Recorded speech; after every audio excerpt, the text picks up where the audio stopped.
Welcome to Right to the Point, a podcast featuring honest conversation and biblical solutions to America's cultural challenges. Hi, I'm Tim Throckmorton of LifePoint Ministries, and to learn more about LifePoint and to access past episodes of Right to the Point podcasts and commentary, and if you'd like to support the podcast, just visit lifepointusa.org. That's lifepointusa.org. So very glad you've joined us today, and in this episode, I am just delighted to welcome my friend, Captain Zoe Marks. Zoe is the Director of Overseas Operations for YATAR. Zoe is a former IDF officer, an active reservist who served with distinction in the Etzion region. She joined YATAR in September of 2023 after working for nearly 2 years for airline security in JFK and Dubai. Her dedication to safety and security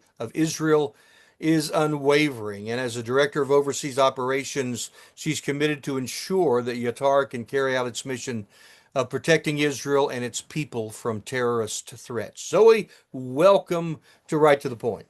Thank you. Thank you so much, Tim, for having me. I appreciate the time. Well, I'm glad you're here. I'm glad to introduce you to so many wonderful people.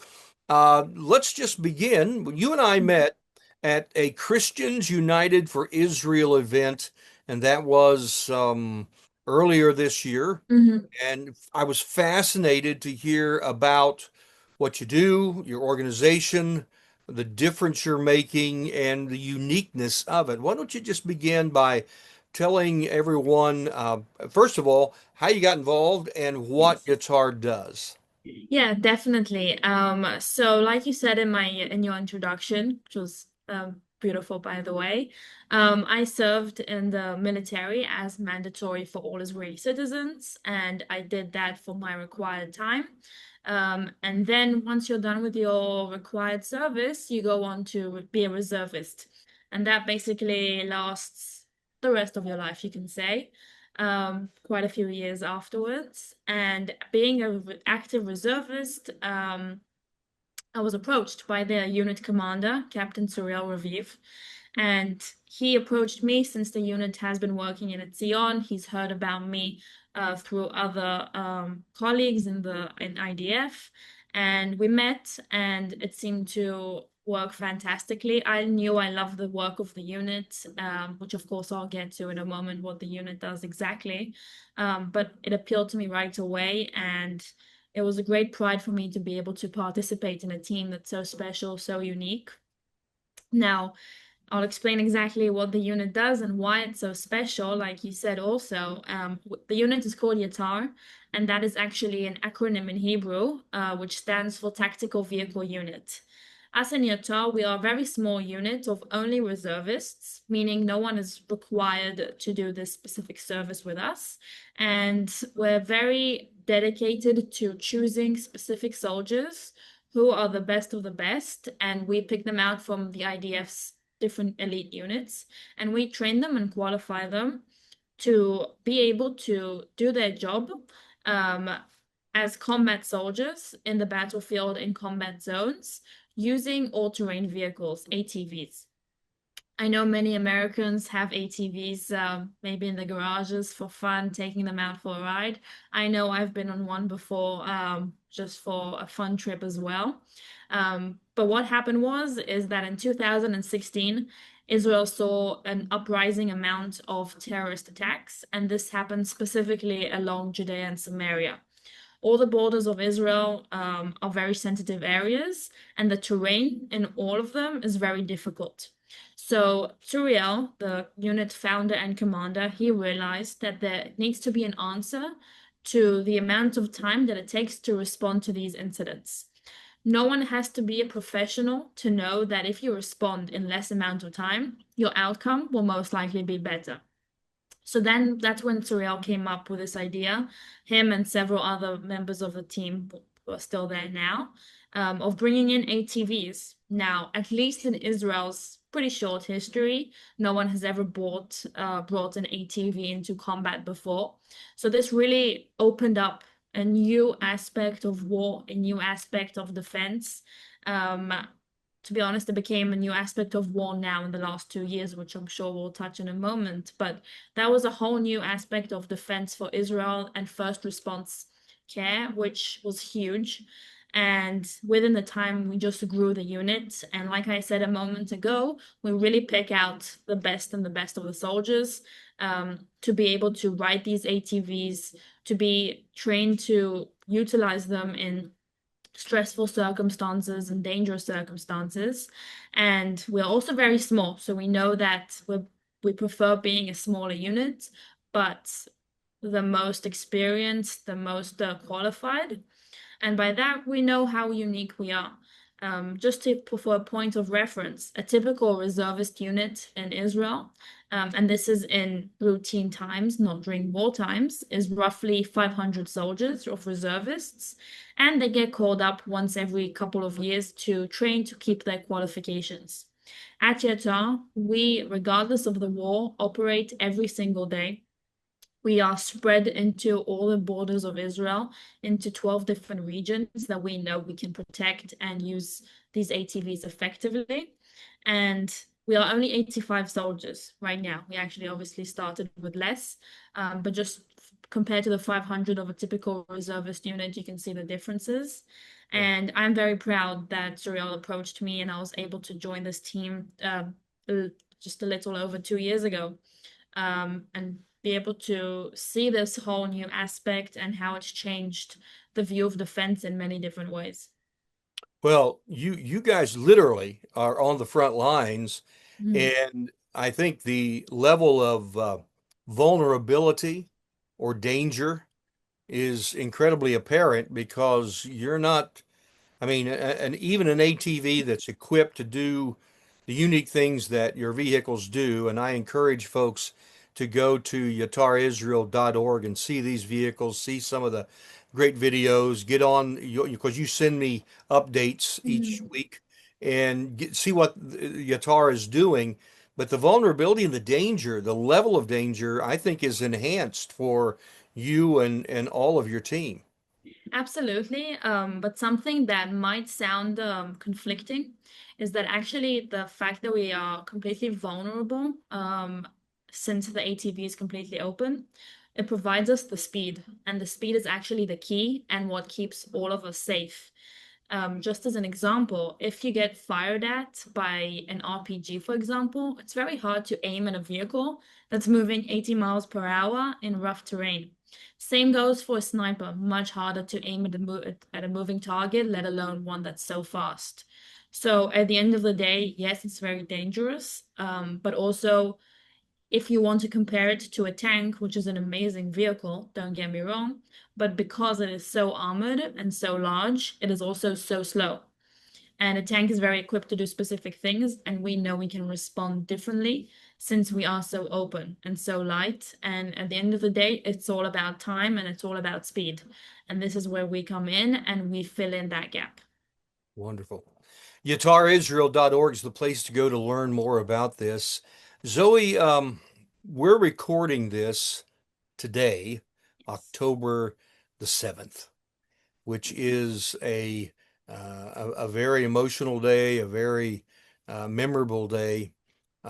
This on this day 2 years ago, Israel was tragically attacked by Hamas terrorists, and I think I asked you this in another interview, just to tell me where you were, and then just talk about that a little bit from your perspective as an Israeli soldier, as an Israeli citizen, and our deep heartfelt prayers and support have gone out from the beginning to Israel and continue to do so, but kind of share with us your heart here. Yeah, absolutely.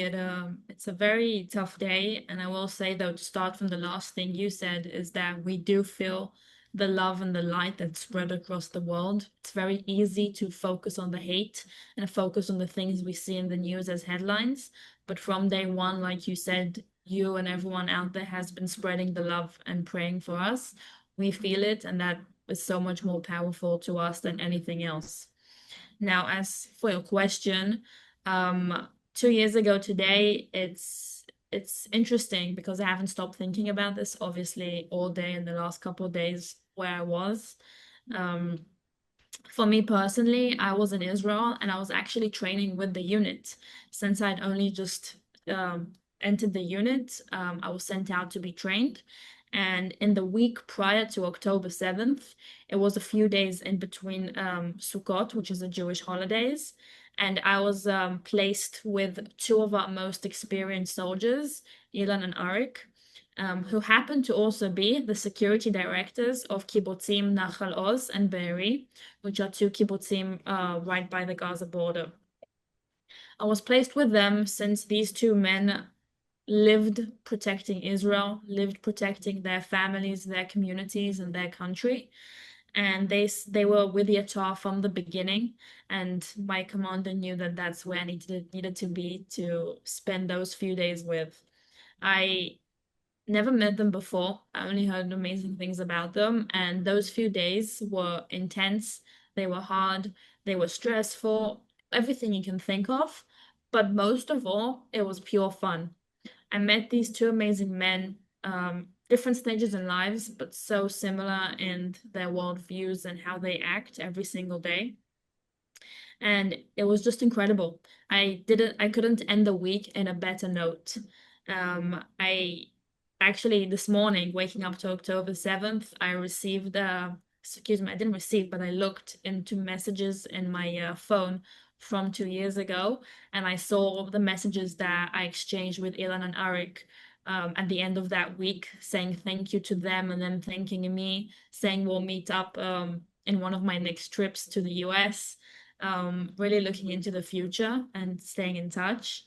And I happened to go to a weekend away with my friends for my military service to the north part of Israel. And on the morning of Saturday, October 7th, we all woke up. I actually woke up to my friend knocking on the door of the room I was sleeping in, saying, Zoe, wake up, there's a war. This was early in the morning, of course, not long after the attack started.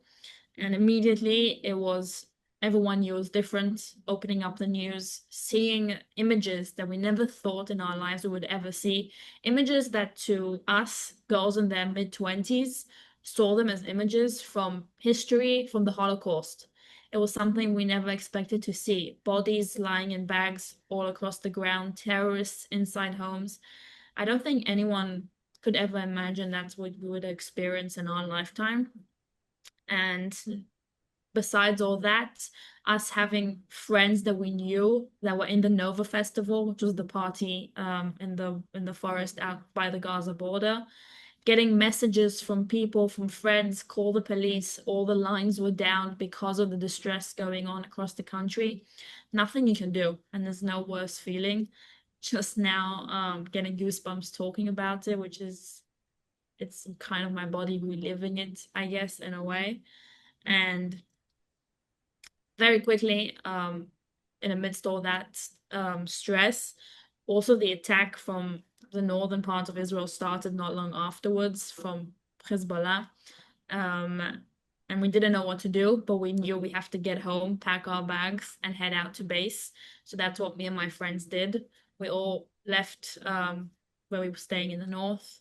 We drove home. We took our stuff.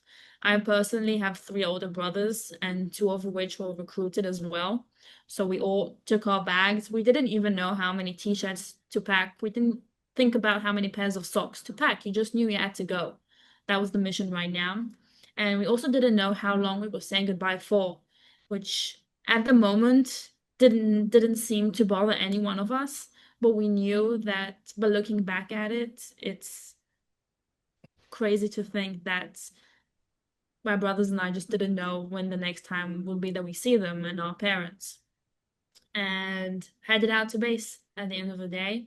Um, Spent the first few weeks of the war in base. I was specifically placed back in Gush Etzion, which is in Judea and Samaria, just because that's where I was based from for my military service. And I have never seen such a large group of reservists come together at once. And it was pretty incredible in a very sad way also, but to see so many coming to recruit for their country, thousands of soldiers, men, women from all ages, standing in the line, waiting to get their weapon, waiting to get their kit, and head out to protect the country. It was really a magnificent sight to see. And by nighttime, each one of those soldiers was equipped and already in the front lines of where they were sent to. And it was an incredible thing to experience, a lot of unknown. Um, and unfortunately, 2 years later, right now, we are experiencing much still of that unknown. During that night of October 7th, once I got to Gush Etzion, it was still a lot of disorder, still people trying to find their placement. I actually got a phone call from Turiel, my commanding officer. It was at 11:30 p.m. I remember exactly where I was. And he told me that Ilan and Arik that morning were killed by Hamas. Each Mm. one of them in their own kibbutz they were the first ones to leave their houses and to go protect their communities because Oh. that's what they were trained their whole lives for. That's what they lived for. But each one of them, since they were alone, they were outnumbered, they were outgunned very quickly, and unfortunately lost their lives that day. And there hasn't been a day that I haven't thought about them since. They left personally on me such an impact just from knowing them those few days. Really two incredible human beings that left us much too soon.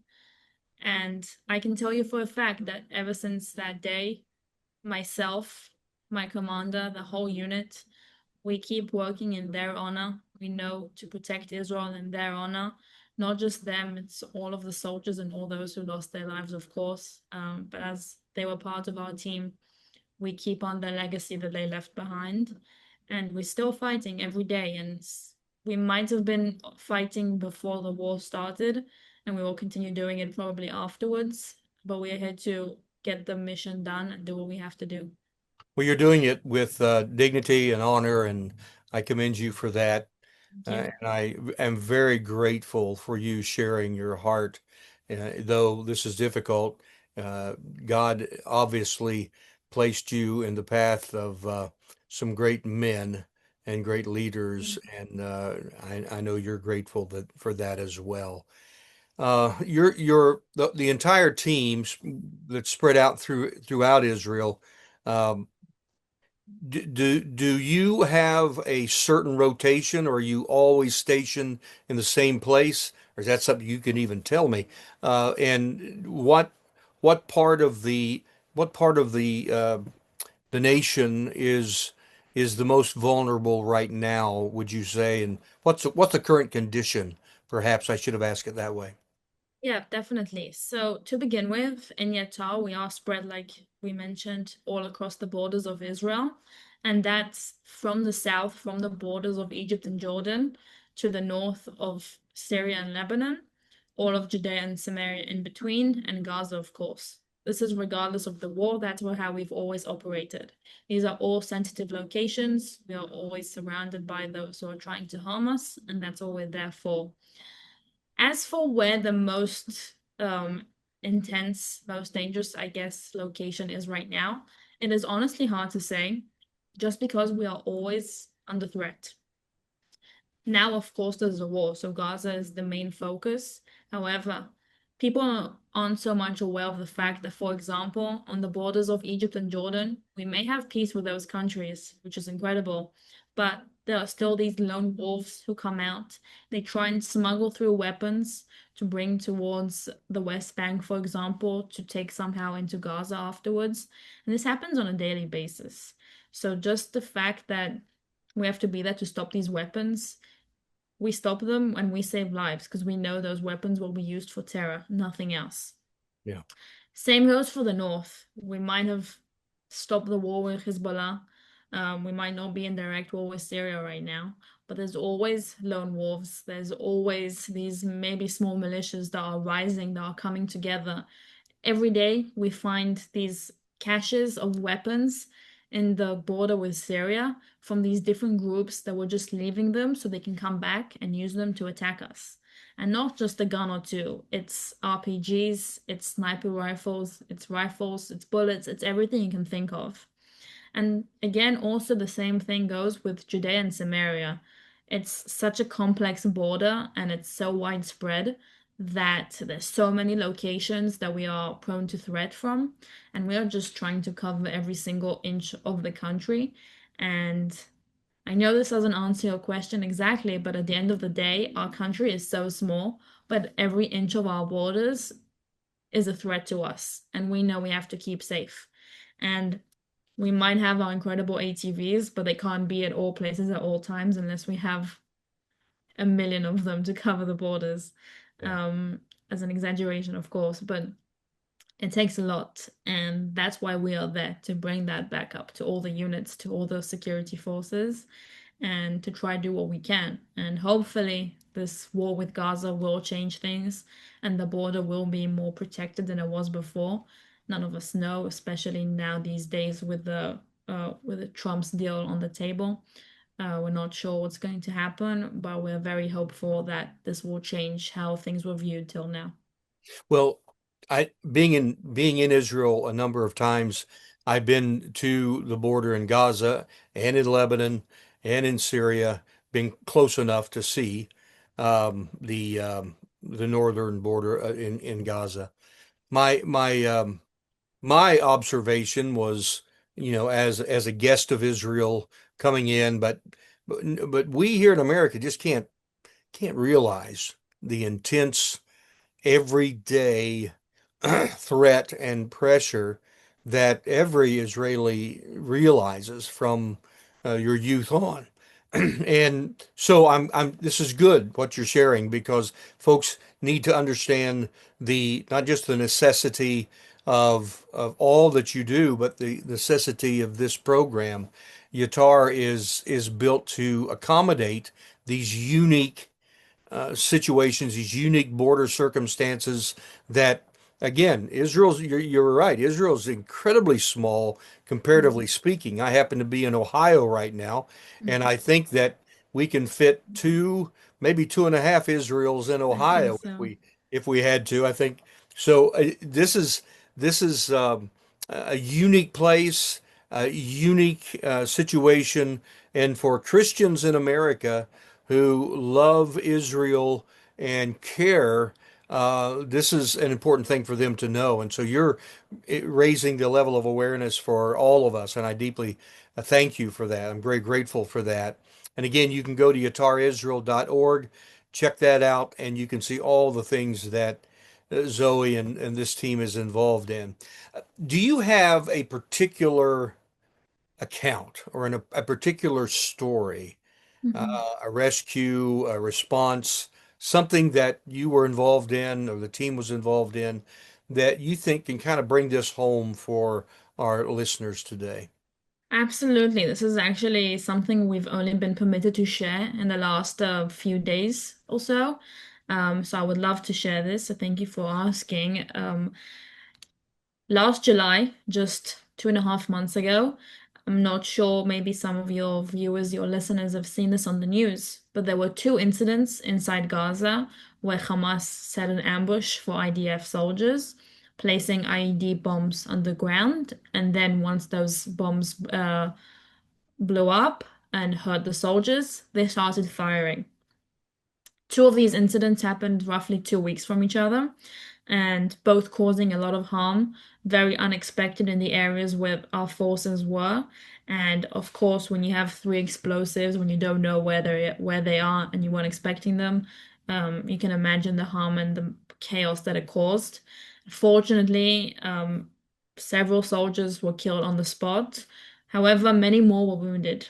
Now, part of what we do and has been very huge during the war is with our ATVs, we have been able to evacuate wounded soldiers from the battlefield.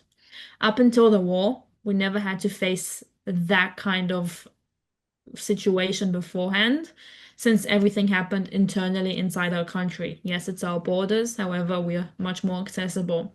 For the first time ever, we brought in these ATVs into the combat zone, into the war zone, and we were able to use them as an evacuation vehicle alongside with all the other aspects that we do.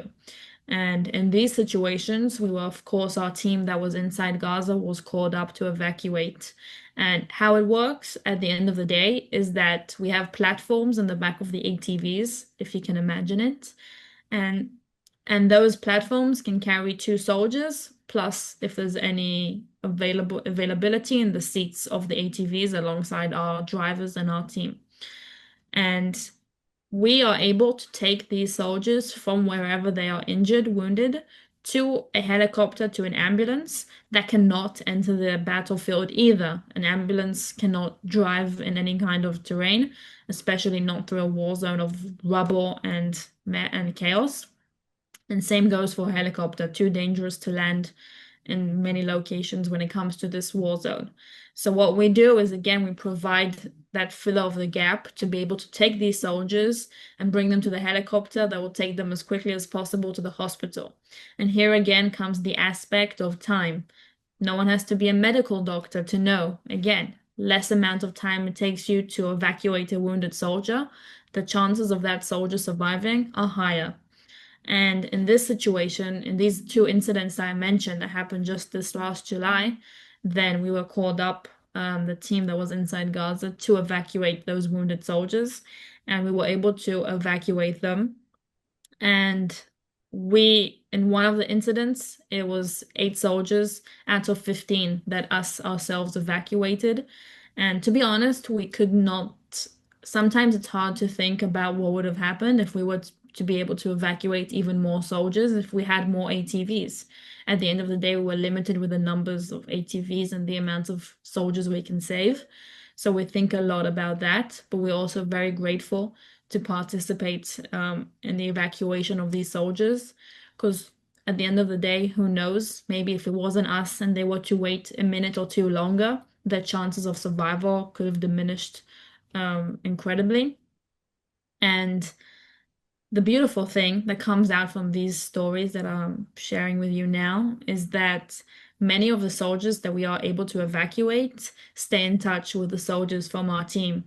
And they were able to meet in the hospital after waking up and spend the recovery together. And I got images, pictures recently from one of our soldiers in hospital with two soldiers that he saved. And it's incredible because it creates a bond between people that probably never would have met otherwise, might be in the worst circumstances they've ever had to face. But on the other hand, it's a brotherhood that cannot be broken. And we've had a lot of stories like this with our ATVs since the last 2 years exactly. We have been able to evacuate over 260 soldiers. Wow. It's incredible to think about these numbers. It's unfortunate that this is something that we have to do almost on a weekly basis from the amount of wounded soldiers we have every single week. But we are very grateful to be on the ground and to be able to operate. And we're also very grateful to anyone who has supported us or is supporting us because that is the people that give us the capabilities, that give us the strength and the power and the resources to keep going. And like you said at the beginning, where you pray and you send us light and you support, that is felt on the ground every single day. And that's what keeps us going. And if anyone is listening and would like to see, like you mentioned, anything, they can feel free to reach out to on our website. They can reach out to me personally. If you're watching this, then my information is also written on the screen. And we really like to be as transparent as possible because that's the truth and that's what we're living. We only want to show people what's happening in real time every single day. Well, Zoe, this has been fascinating. I am so grateful for you and for the difference you're making. The this is something that not only can we learn more about, that we can be a part of. And so, let me encourage you, if you've heard Zoe's story today, that you jump right in and begin to support YATAR. Israel.org. You can give there, I know, but you can also give by using that QR code. And Zoe, we will continue to lift you up in prayer. We pray for Israel every day. Now we can pray more specifically knowing you and all that you're doing and your team as well. So thank you so much. I'm delighted that you're my friend, and I thank you for taking the time to join me here on Right to the Point podcast. Thank you so much, Tim. I appreciate it. God bless you. You too. Well, thank you so much. I want to thank you for tuning in. Thank you for joining me in this latest edition of Right to the Point podcast. Again, lightpointusa.org is where you can find all of our resources. Check out the website with just the podcast, but also our commentaries and other things as well. Thank you again for joining me. God bless you. And we're so grateful for Zoe taking the time. Please stay in touch with us. Look forward to seeing you again soon. Have a wonderful, wonderful day. God bless you.